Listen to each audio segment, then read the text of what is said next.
Bonjour à tous, c'est Laurent Marchand, je reviens avec une 4e vidéo sur j'ai appris un truc de dingue, parce qu'effectivement j'ai appris un truc de dingue. Alors qu'est-ce que j'ai appris et qu'est-ce que je peux partager avec vous? Je vais vous le dire tout de suite. Donc toujours dans le cadre du sommet mondial de la réussite et des conférences qui sont gratuites, je vous le rappelle, c'est gratuit. Dans le cadre de ces conférences, j'en ai écouté 2. Il y a celle de Claude Dalla Palma et celle de Marcel Delafaye. Et là encore, j'ai appris un truc de dingue. Dans la conférence de Claude Dalla Palma, il y a énormément de choses. D'ailleurs, il faut vraiment l'écouter parce qu'il fait une liste quasiment exhaustive de tout ce qui fait qu'on ne passe pas à l'action. Et ensuite, une liste quasiment exhaustive de tout ce qui fait qu'on va passer à l'action. Donc si vous avez du mal, si vous perdez du temps, si vous procrastinez, si vous vous dites « ouais, tranquille, tout va bien », et que finalement vous vous culpabilisez de ne pas avancer plus vite, écoutez cette conférence, vraiment ça va vous aider, mais à de multiples points de vue. Il dit plein de choses, mais voilà. Donc je vais faire une parenthèse quand même parce qu'il y a un truc qui me fait vachement amuser quand je le partage avec vous. C'est dans justement toutes les choses qui font qu'on va passer à l'action. Il donne un conseil absolument génial à tous ceux qui veulent arrêter de fumer, qui veulent commencer un régime, etc. Donc qui veulent faire quelque chose qui est un peu contraignant. Voilà. Il n'y a rien d'urgence, ils peuvent toujours tirer une semaine de plus ou 2 semaines de plus. Et il dit si vous voulez vraiment vous arrêter de fumer ou si vous voulez vraiment perdre du poids, vous allez réunir les gens qui sont autour de vous, vos proches, alors soit c'est votre famille, soit c'est vos copains, soit c'est vos collègues, et vous leur dites voilà, s'il y en a un qui me voit avec une cigarette à la bouche à partir d'aujourd'hui, je lui donne 50 €. Pareil, s'il y en a un qui me voit, à chaque fois que je prends 1 kilo, je donne 10 € à chacun des membres de la famille. Donc ça c'est vraiment génial parce qu'effectivement l'enjeu est tellement important que c'est sûr qu'on va s'arrêter de fumer et c'est sûr qu'on va commencer le régime, quoi. Donc, et en plus ce qu'il dit c'est que d'un seul coup vous allez voir, tout le monde autour de vous va être super content que vous arrêtiez de fumer, tout le monde va vous fliquer, tout le monde va vérifier que effectivement vous prenez bien votre promesse à la lettre parce que évidemment ils seraient contents de recevoir 50 €. Non enfin c'est pas le truc de dingue mais c'en est un, il y en a plein dans cette conférence. Donc, c'en est un. Il y a un truc dont il parle qui est vraiment super important et qui s'adresse à tous les gens qui pensent qu'ils sont bons dans l'urgence, qui sont efficaces dans l'urgence. Moi, j'en ai fait partie pendant très très longtemps. J'ai arrêté ça parce que...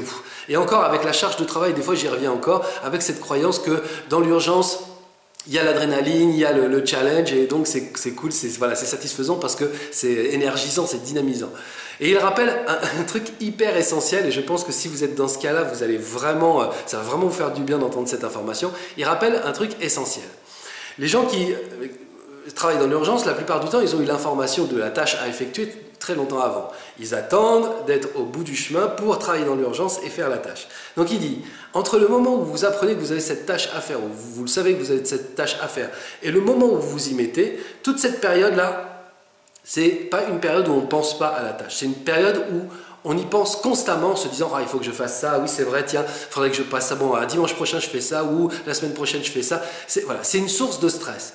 Et c'est une source de stress qui est beaucoup plus importante qu'on imagine. Et cette source de stress, à partir du moment où vous démarrez votre projet, vous la portez sur vos épaules.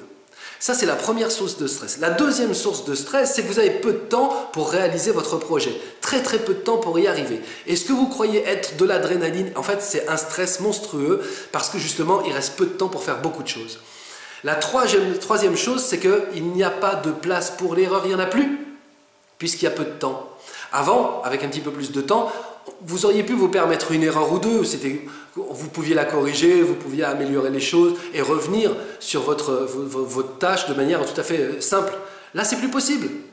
Une erreur et le projet se plante. Donc, c'est vraiment intéressant de savoir que quand on se dit « ouais, moi je suis bon, je suis efficace dans l'urgence », en réalité, on n'est absolument pas efficace. En réalité, on est dans une source de stress multipliée par 3 parce qu'il y a celle d'avant, pendant qu'on y pense, il y a celle du moment où on sait qu'on a peu de temps et il y a celle du fait qu'il ne faut absolument pas se planter parce qu'il n'y a plus de temps pour se permettre de faire une erreur. Ça, je trouve que c'est vraiment excellent. Il y a énormément de gens, des entrepreneurs, des managers, des salariés qui pensent qu'ils sont efficaces dans l'urgence et il fallait vraiment que quelqu'un entende ce truc et je suis absolument ravi que ce soit dans la conférence de Claude. Ensuite, il y a eu la conférence de Marcel Delafaye. Alors, la conférence de Marcel Delafaye, c'est sur l'argent spirituel ou la spiritualité financière.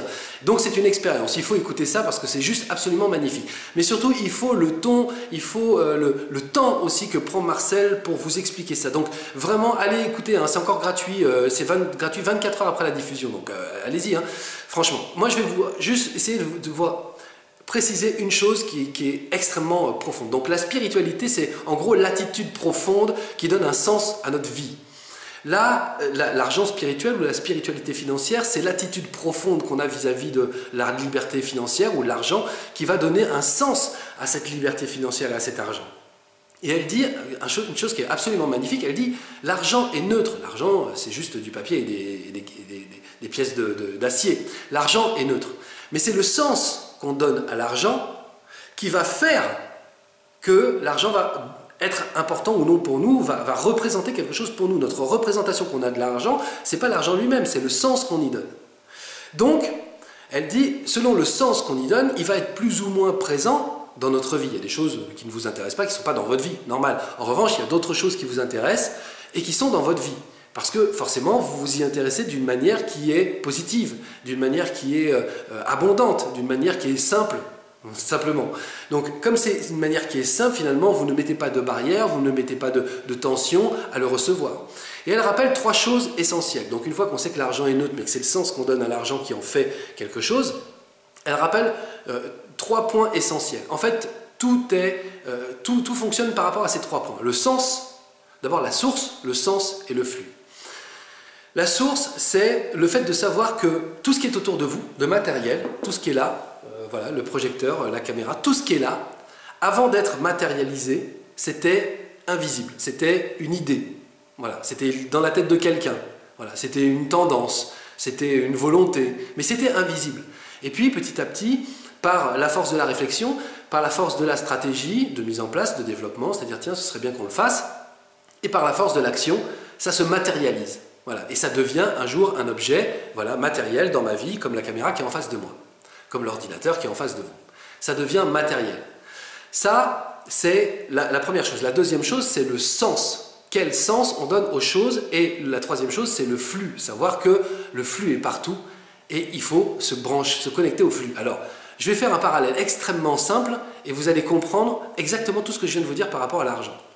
L'électricité. L'électricité, on sait que ça existe, mais c'est invisible. On sait que c'est une source, mais voilà quoi, elle est dans la prise, voilà. Sauf que si je mets le doigt dans la prise, ça va être quelque chose de visible et je vais bien le sentir. Donc, pour l'instant, on sait que ça existe. Le sens, c'est à quoi ça peut me servir? Pourquoi j'en aurais besoin de l'électricité? Ah bah tiens, j'en aurais peut-être besoin pour éclairer la pièce, pour faire marcher ma caméra, voilà. On commence à donner un sens positif. Et on ne se dit pas, oh, ça fait mal l'électricité parce qu'une fois j'ai mis les doigts dans la prise, donc il ne faut surtout pas que... C'est vraiment quelque chose de très très très mauvais. Non, non, on arrête de penser que les choses sont très mauvaises, on arrête de penser que les gens qui ont de l'électricité, c'est des gens qui peuvent nous électrocuter, on arrête de penser à toutes ces choses extrêmement négatives sur l'argent, ou sur l'électricité, et là on commence à lui donner un sens qui va vraiment nous apporter quelque chose dans notre vie. On pourrait éclairer, on pourrait faire ceci, on pourrait se chauffer, on pourrait nana, voilà. Là on donne un sens à la source. Et on commence ensuite à brancher. Tiens, ça marche. Et après à brancher ailleurs. Tiens, ça marche. Et à brancher ailleurs. Ça c'est le flux. Le flux c'est vraiment la connaissance du fait que tout circule tout le temps. Et pour l'argent c'est le fait qu'on reçoit, on donne, on reçoit, on donne, on reçoit, on donne, on reçoit, on donne.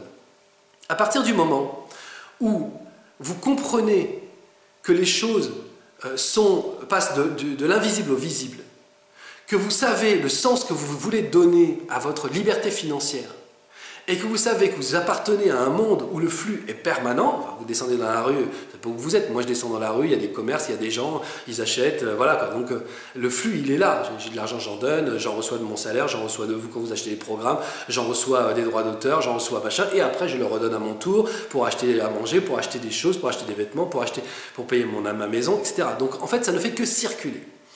Quand on comprend ça, finalement tout devient extrêmement simple parce que c'est intérieur. Parce que ce n'est pas une stratégie pour aller chercher de l'argent à l'extérieur, c'est intérieur. Elle dit une chose qui est vraiment absolument géniale, elle dit « L'expérience financière, c'est un état d'être. » Et elle rappelle avec extrêmement de justesse que c'est vrai que quand on n'a pas véritablement réfléchi à tout ça, on se dit « Qu'est-ce qu'on veut en termes d'abondance financière ?» Les gens qui n'ont pas réfléchi vraiment, ils se disent « Je veux 1 million d'euros, je veux une somme d'argent, je veux un montant. » Et les gens qui ont commencé à réfléchir à eux, ils se disent « Je veux une expérience. Je veux l'indépendance financière comme une expérience de vie. Je veux un montant, mais surtout qui me permette d'être ça, de faire ça, d'avoir la liberté de... » Et ça, c'est une expérience, c'est un état d'être. Voilà. On s'arrête là-dessus. Bonne journée, ciao.